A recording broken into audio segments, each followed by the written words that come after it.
Good morning, everyone. This is Griffin from Profit Audio. This is Peter from Profit Audio. My name's Julien from Profit Audio. And today we're going to be doing the first of our semi-weekly sound design challenge series. Each episode, the three of us will create the audio and soundtrack for a short scene of our own making, completely from scratch. Each week we rotate roles. This week I'm going to be doing the sound design. This week, I'll be doing the score. This week I'm doing the final mix. And basically I'm going to show you the process I went through to get it done. Before we get into it, let's look at the final product. 10, 9, 8, 7, 6, 5, 4, 3, 2, 1, 0.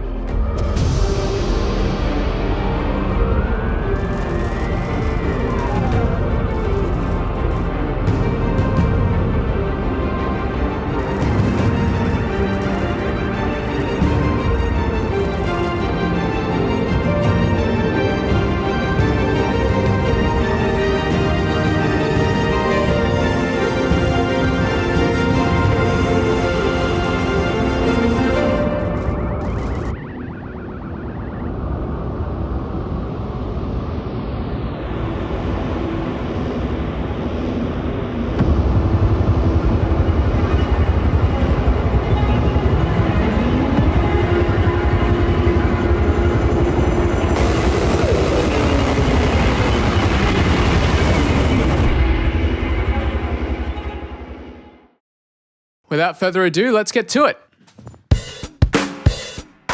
All right, so you're probably wondering, how did I do this? I've divided it up in different sections. So we have the space and more of the Atmos sounds, the object dropping, the laser, the enemy at the end, and the spaceship from start to finish as well. I've basically broken the timeline into all the different shots that are being used and how to basically apply the sounds differently. So for example, 10, 9, 8, 7, 6, 5, 4. right there, already you guys can see that there's a difference between the view we have being further away and being up close to the rocket here. It's trying to give this feeling of distance so that we feel immersed. The countdown, the countdown is 7, 6.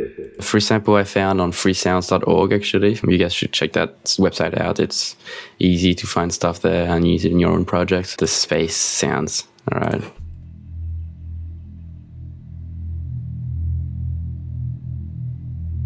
As you can see, it's really giving this background feel. The heaviness of the sound really matches that atmosphere. If we take a look at the first sound here, the way it's creating movement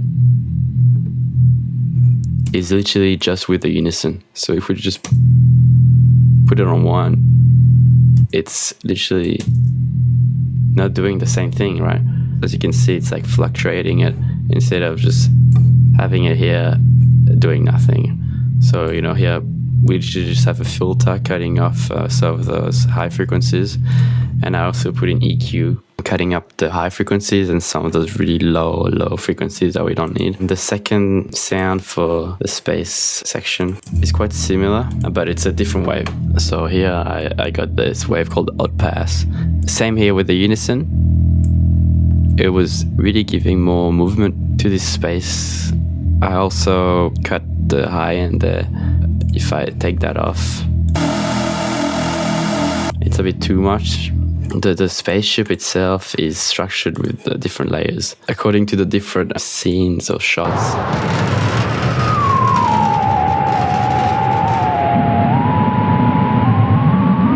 Yeah, I really tried to give it more life. Even that little high-pitched noise, I thought it's cool. It's like giving this old school vibe to the spaceship and makes it a bit more interesting than just your standard sound. Like we already have this going on with the jets.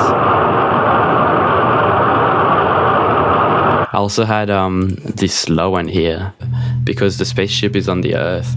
There's this almost this gravity. Like I'm increasing the bass so that it feels heavier while this spaceship is trying to actually get out into space. This was made using this waveform is the Ricci Mesh 2. I think you can find that in the spectral. The back jets is another one. This one is more almost like when you're inside a plane or something, and you can hear the engine outside. It's literally a noise being pitched down, and as you can see here, there's an LFO on the level. I felt like that gives it more of a natural movement. If we want to take a look at the sci-fi noise I made, it's a bit more complicated, this one. Basically, as you can see, there's different LFOs being applied to different things. The first LFO is on the level. It's almost creating like a little journey just with the volume. So it's like as time goes, the sound will increase and decrease. If we look at LFO 2, it's set up so that it's like almost in like a stair sequence. It keeps fluctuating within the semitones and just changing it. LFO 3, it's doing the same, but at a slower rate, and it's affecting the octaves. If we look at LFO 4, it's actually this noise, wind chimes, creating movement within this noise by affecting the sound levels. If we look at the envelopes, this one is basically with a filter. So this is like a ring mode, and it's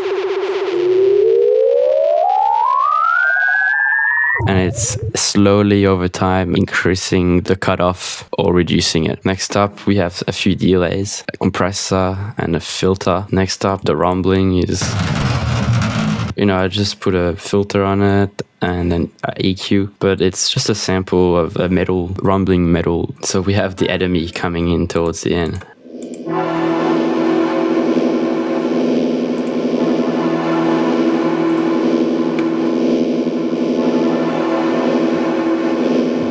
I tried to basically make this evil sounding, this slow, creepy, evil sound in a way to impact the viewer, make the viewer feel that, something not good is happening. I used a Monster 6 wave, just a simple filter, cutting out the high frequencies. The unison set on 3, you can see that it's creating this fluctuation within the sound. We have this laser.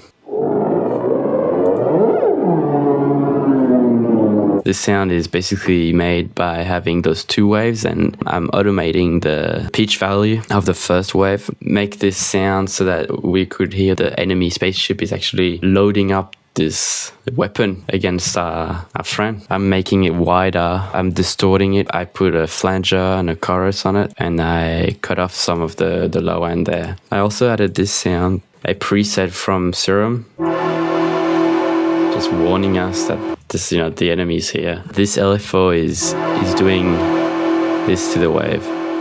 So every time it's playing, the wave table position is moving with the LFO. I feel like for a lot of sounds, this is something you want to do because it really, really changes the texture of that sound and it doesn't make it so static. I have the object dropping from the spacecraft. It's just a sample.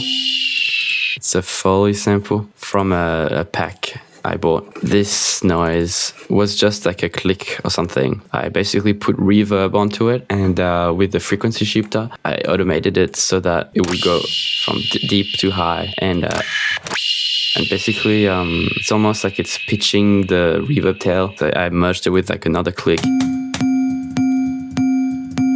as if you could hear the object detaching from the metallic spacecraft.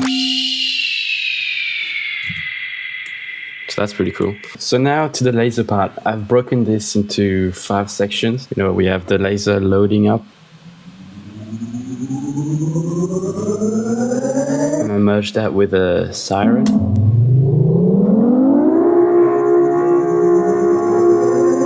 And then I thought, you know what? This needs another layer of something a bit more bassy.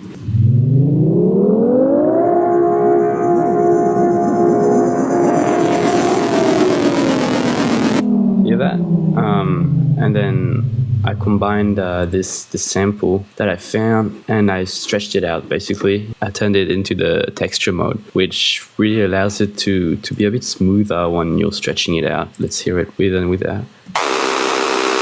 So if we just put beats, hear that? This one's like the same thing, but transposed down, 1 octave down.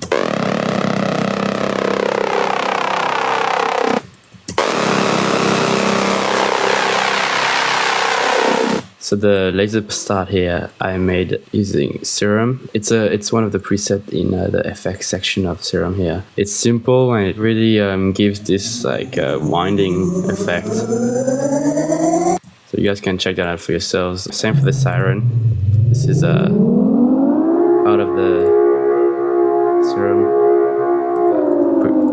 presets. I guess the most important part is this layer here. This sound right here is giving it a lot more texture and movement. I just put an auto filter here that's making this sound go from deeper to higher. So it's, you know, it's coming in. It's way smoother this way, I think. The Serum instance is quite simple here. 2 saw waves. One of them has an LFO on its pitch value.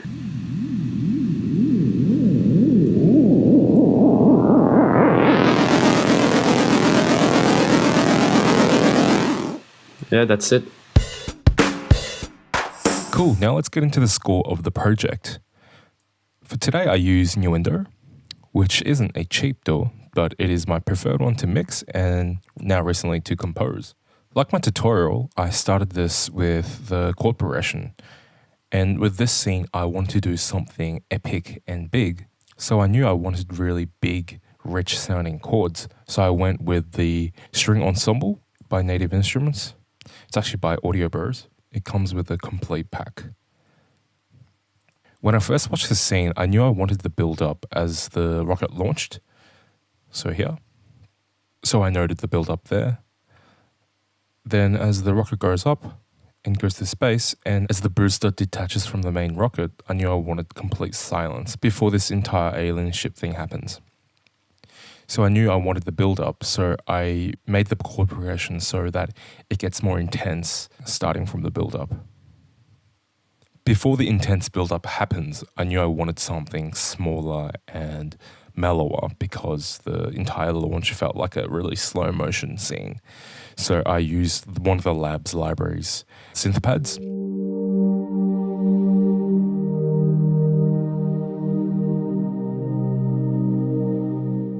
And similar to the tutorial, I automated the mod wheel again to give that bit of movement. Even though it's not a real instrument, it is still nice to have some movement and make it not too static to make it a bit more interesting.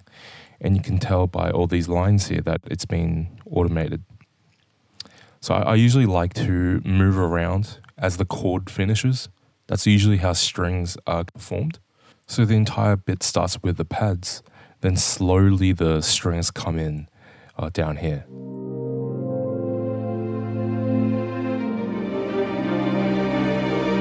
Then as you can hear, these short string notes come in.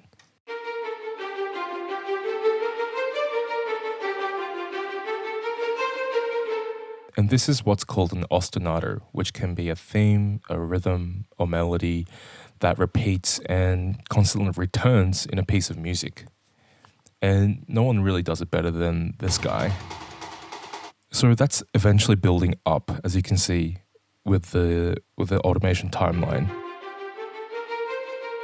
Then to kind of build up on the dynamics of that ostinato, I bring in higher violins, and in the end, some lower instruments like the viola.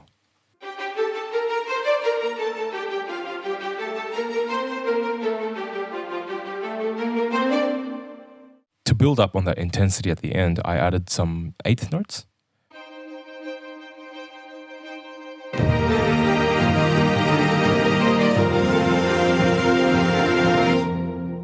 You can barely hear it in the entire mix, but it still adds to the atmosphere of the track.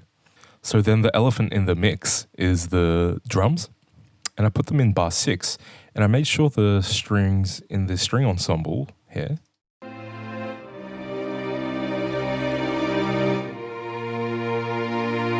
I made sure that chord in bar 6 had a few less chords than the ones in 5 and the adjacent ones to make some room for the drums.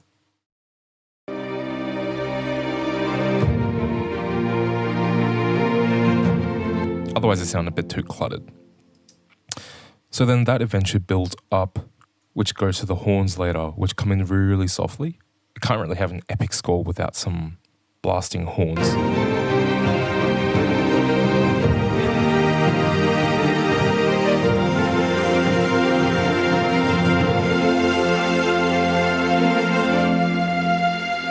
One super annoying thing about the Native Instruments string ensembles is sometimes when you play really big chords, which extend to 5-6 notes, there's a bug that just happens and the note just constantly plays until you press the MIDI again, and it just doesn't go away until you press the note again in the MIDI editor. So for that reason, I actually froze the strings ensemble track just to make sure that bug didn't happen. And this is similar to how you can freeze tracks in Ableton. I kept all the tracks pretty dry in terms of the reverb, just so I can give Griffin the flexibility to add his own in his mixing session, to make sure that it fits with all the other effects that Julien did. So that eventually builds up to this part.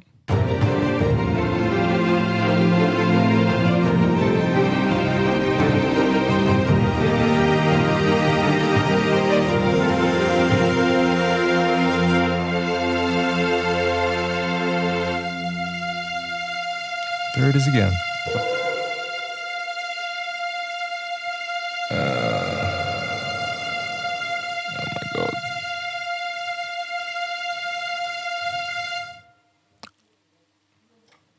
See, it goes away. But like, this has happened on Ableton and Nuendo. So like, what am I meant to do? Huh? Fix it. Please. It's ridiculous. Anyway, I wanted to end that piece by ringing it out and give some silence before the alien ship comes.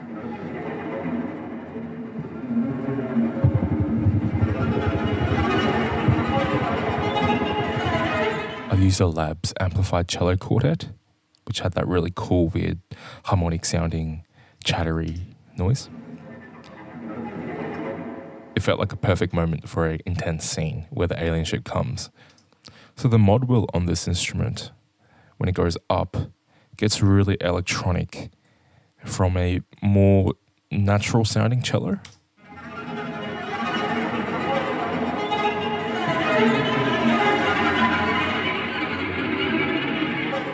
Just a good way to add some variety in terms of its timbre. And under that, I added some gated drums, which itself sounds super alien. And I achieved that using a damage sampler, which has a really neat gated function. And I added the 32nd note gate, and it gave that real fluttery sound.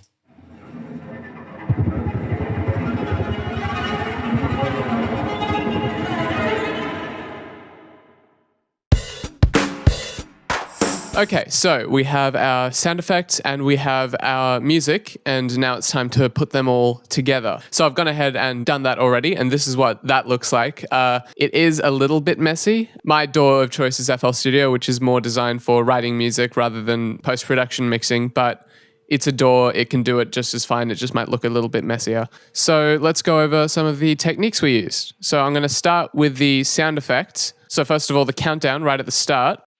10, 9, 8, 7. So what I did there was I took that, separated it from the rest of the tracks and put a lo-fi filter. I used the MDA degrade plugin, which is free, and I put a bandpass filter on it with an EQ to make it sound more like it's coming out of a radio. And that sort of makes it sound a bit more authentic, like real life footage of a rocket launch. Since the countdown and the jets came to me in the same file, I had to really quickly fade between them when it switches to the jets. 4, 3, 2, 1, 0. With the spaceship audio track, I did apply some basic effects. I applied an EQ to boost the high end to make that rattle stand out a bit more.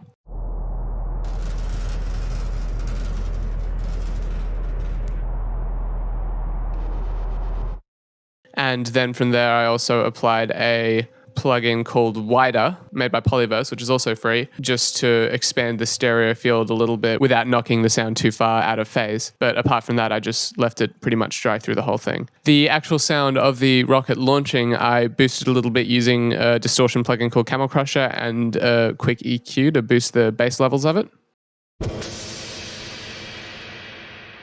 I found that using distortion a lot in this sort of environment helps to accentuate the sort of found footage television broadcast aesthetic of what we're going for here.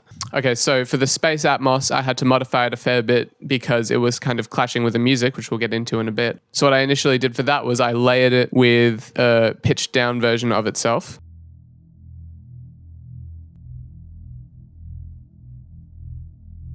And then from there, I added some distortion and a Leslie amp emulator.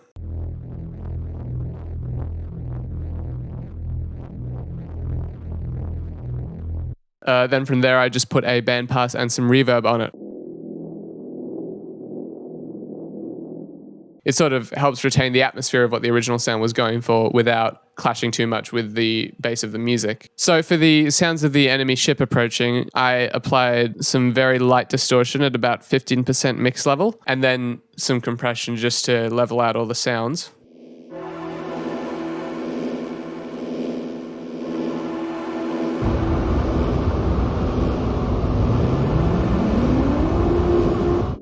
I was able to leave the sound of the laser cannon firing pretty dry because it was already sounding really good. Thanks, Julien. So what I ended up doing for that was turning up a mix knob and a notch filter on the rocket engine track as it was getting teleported away by the laser, which is what these automation clips here are.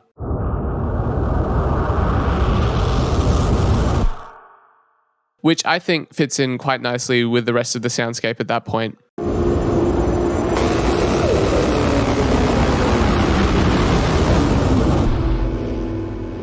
So in terms of the sound design, everything was fairly well leveled out for me already, which is really good. So I mainly focused on the music.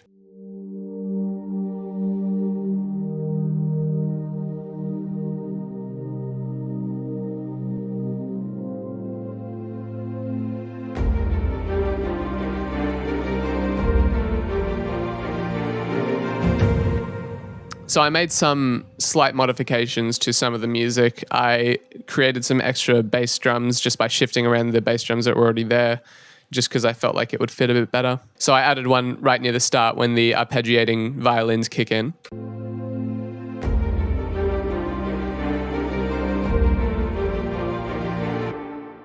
I didn't do a lot to the strings and the violins. I did some light panning and some light reverb, just to sort of get them filling out the space a bit more.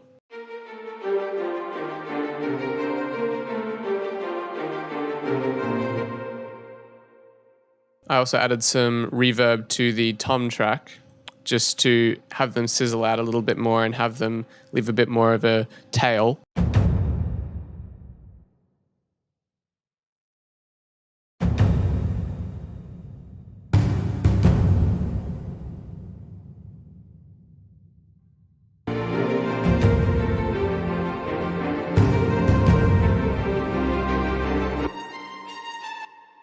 I played around with some of the dynamics. I brought some instruments higher and lower in the mix. And that was just so that the audience wouldn't sort of get bombarded with a bunch of violins straight off the bat. So I had one of the high violin tracks fade in a little bit.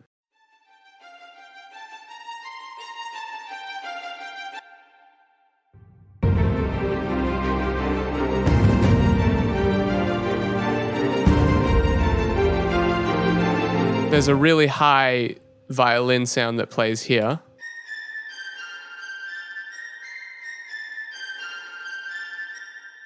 So what I did for that was I had that doubled with a distortion track.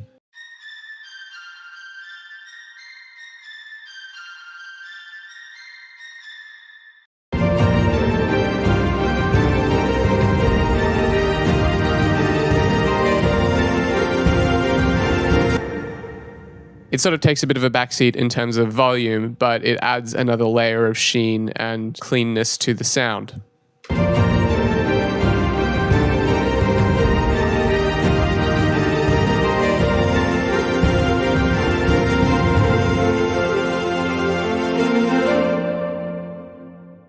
And then for the finale, I made a fair few adjustments to what was given to me. So for the shaky cellos, I used a similar technique to what I used for the high violins. I doubled the track and added a reverse delay along with distortion and reverb.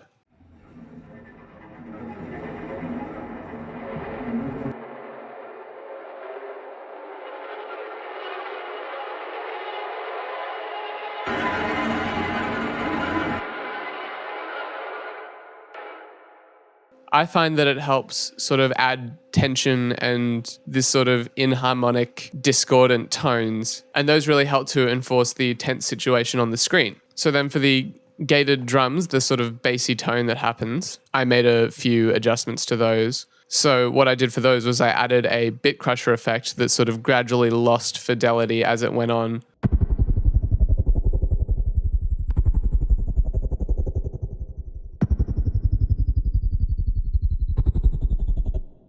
Along with some reverb, EQ, and some fairly heavy compression.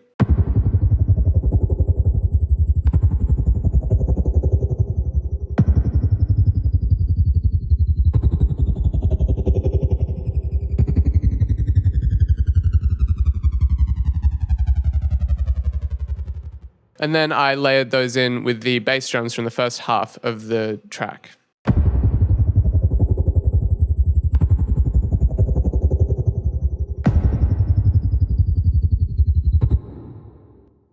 Just to sort of reinforce them a little.